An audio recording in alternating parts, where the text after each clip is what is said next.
Hi friends, welcome to my channel MVM creations. జీవిత సత్యాలు. జీవితం అంటే నిన్ను నువ్వు చూసుకోవడం కాదు, నిన్ను నువ్వు రూపుదిద్దుకోవడం.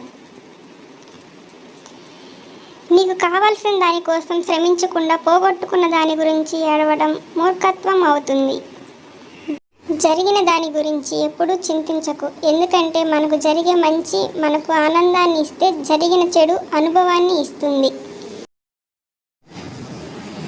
కాలం నువ్వు కలిసే వ్యక్తులను నిర్ణయిస్తుంది.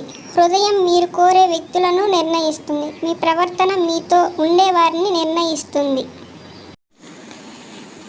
Thank you. Please subscribe my channel MVM creations.